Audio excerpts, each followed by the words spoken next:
த Lord. இந்த June மாதத்தில் 14ஆம் தேதி ஆகிய இந்த சனிக்கிழமையின் காலை வேளையில் தேவ சமூகத்தில் வந்திருக்கிற ஒவ்வொருவரையும் கர்த்தர் தாமே ஆசிர்வதிப்பாராக. இந்த நாளிலும் நம்ம தியானிக்கிற தேவனுடைய வார்த்தை நம்முடைய பரிசுத்த வேதாகமத்தில் 2 கொரிந்தியர் 5ஆம் அதிகாரம் 1வது வசனம். 2 Corinthians chapter 5 verse 1. பூமிக்குரிய கூடாரமாகிய நம்முடைய வீடு அழிந்து போனாலும் தேவனால் கட்டப்பட்ட கைவேலை இல்லாத நித்திய வீடு பரலோகத்தில் நமக்கு உண்டு என்று அறிந்திருக்கிறோம். அல்லேலூயா.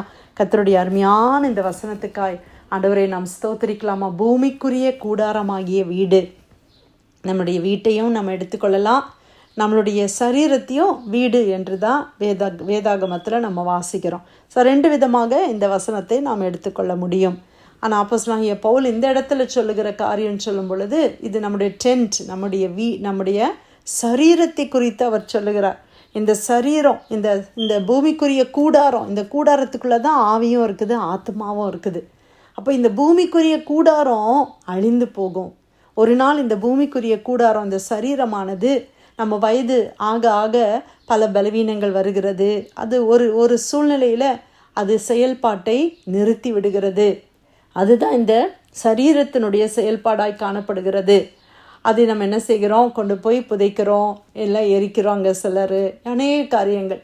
ஆனால் இந்த ஆவியும் ஆத்மாவும் அது அழிந்து போவது அல்ல. ஆத்மா தேவனிடத்தில் அது நியாய தீர்ப்புக்காய் போகிறது என்பதை நாம் அறிந்திருக்கிறோம். ஆவி தன்னை தந்த தேவனிடத்திலே போய்விடுகிறது. ஆனால் ஆத்மா என்ன செய்கிறது, நியாய தீர்ப்புக்கு போகிறது. இப்போ நியாய தீர்ப்பு நாளிலே ஆத்மாவுக்கு நியாய தீர்ப்பு உண்டாகிறது. அந்த நியாய தீர்ப்பில் நம்ம தேவனுக்கு பிரியமாய் வாழ்ந்து ஆண்டவராகிய இயேசு கிறிஸ்துவை விசுவாசித்து அவரை ஏற்றுக்கொண்டு நம்ம வாழும் பொழுது நித்திய ஜீவனை கர்த்தர் கொடுக்கிறார். இயேசு எதற்காக பூமியில் வந்தார் அப்படின்னு பார்க்கும்போது நமக்கு நித்திய ஜீவனை கொடுக்கும்படி வந்தார். யோவான் 10:10 ஆண்டவர் சொல்கிறாங்க, திருடன் திருடவும் கொல்லவும் அழிக்கவும் வருகிறானே என்று நான் வேறொன்றுக்கும் வரான், நானோ அவைகளுக்கு ஜீவன் உண்டாயிருக்கவும் அது பரிபூரணப்படவும் வந்து. அந்த ஜீவன் எதை குறிக்கிறது?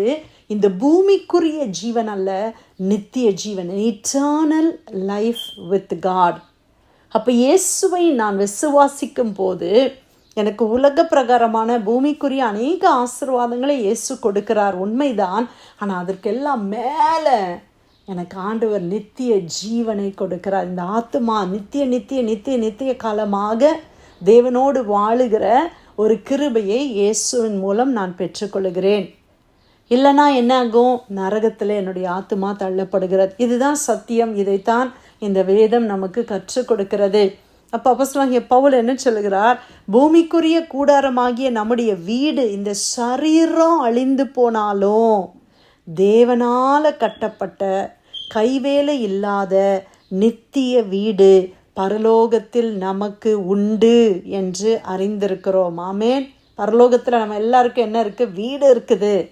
நமக்கு பரலோகத்தில் ஆண்டவர் நமக்கு ஒரு ஸ்தலத்தை ஆயத்தம் பண்ணுகிறார். யோவான் சுவிசேஷம் 14ஆம் அதிகாரம் நினைக்கிறேன், அதில் ஆண்டவராக இயேசு கிறிஸ்து சொல்லுவாங்க, நான் உங்களுக்காக ஒரு ஸ்தலத்தை ஆயத்தம் பண்ண போகிறேன். பிதாவினுடைய இடத்துல அநேக வாசஸ்தலங்கள் இருக்கிறது. உங்களுக்காக, இப்போ எனக்காக ஒரு வாசஸ்தலம், உங்களுக்காக ஒரு வாசஸ்தலத்தை இயேசு கிறிஸ்து ஆயத்தம் பண்ணுகிறார்.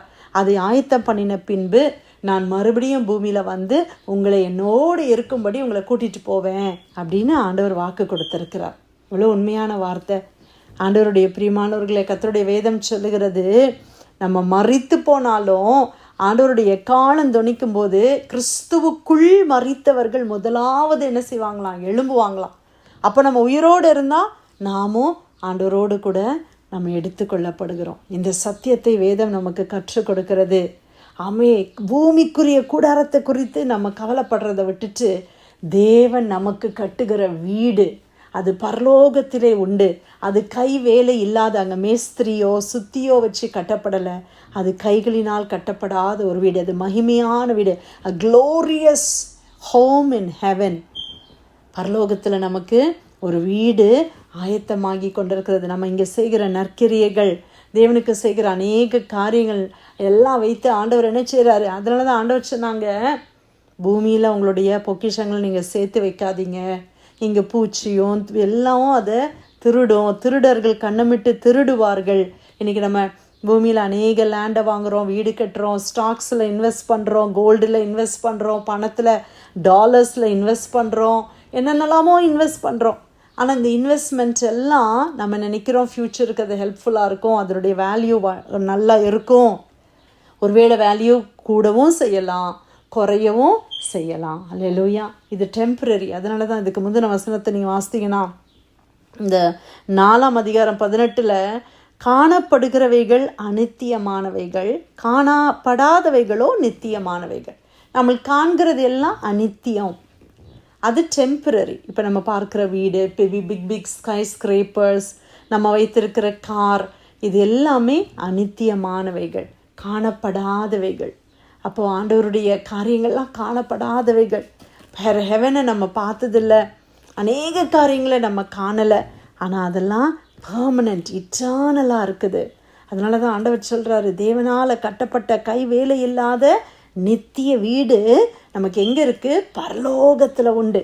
ஒருவேளை பூமியில் உங்களுக்கு சொந்த வீடு இல்லாமல் இருக்கலாம். எனக்கு ஒரு சொந்த வீடு கூட இல்லை அப்படின்னு சொல்லலாம் நீங்கள். இல்லை, எனக்கு இருக்கிற வீடு இவ்வளோ சின்ன வீடாக இருக்குதுன்னு நீங்கள் நினைக்கலாம். ஆனால் உங்களுக்கும் எனக்கும் ஆண்டவர் பரலோகத்தில் அவர் நித்திய வீடை வைத்திருக்கிறாரு. அதற்காக கர்த்தரை ஸ்தோத்திரிக்கலாமா? பரலோகத்தில் நித்திய வீடு நமக்கு உண்டு என்று அறிந்திருக்கிறோம். அந்த அறிவு நமக்கு இருக்க வேண்டும். ஹல்லேலூயா. பூமிக்குரிய கூடாரம் அது அழிந்து போகலாம். ஒரு மழை வந்தால், ஒரு எர்த்குவேக் வந்துருச்சுன்னா, ஒரு யுத்தம் வந்து, இன்னைக்கு இஸ்ரேலுக்கும் ஈரானுக்கும் இடையில எப்படி யுத்தம் போயிட்டுருக்குது. ஒரு மிசைல் அட்டாக் பண்ணும் பொழுது, ஒரு குண்டு வந்துச்சுன்னா அந்த வீடு ஒன்றுலாம் போயிருது. அது சின்ன வீடோ பெரிய வீடோ அவ்வளோதான் அதோடைய லைஃப். ஆனால் பூமிக்குரிய கூடாரம் அழிந்து போகலாம் பிரியமானவர்களே, அது ஃபோர்க்ளோஷரில் போகலாம் பிரியமானவர்களே. ஆனால் கர்த்தர் நமக்காக பரலோகத்தில் ஒரு வீட்டை ஆயத்தப்படுத்துகிறார். அந்த வீடு நமக்கு நித்தியமாய் உண்டு. ஹல்லேலூயா. ஆமேன். கர்த்தரை ஸ்தோத்திரிக்கலாமா? 2 கொரிந்தியர் 5ஆம் அதிகாரம் 1வது வசனம், பூமிக்குரிய கூடாரமாகிய நம்முடைய வீடு அழிந்து போனாலும் தேவனால் கட்டப்பட்ட கைவேலையில்லாத நித்திய வீடு பரலோகத்தில் நமக்கு உண்டு என்று அறிந்திருக்கிறோம். கர்த்தர் கொடுத்த வார்த்தைக்காய் தேவனுக்கு நன்றி செலுத்தி பிரேயர் லைனில் வந்திருக்கிற யாராவது நம்ம ஜெபிக்கலாமா?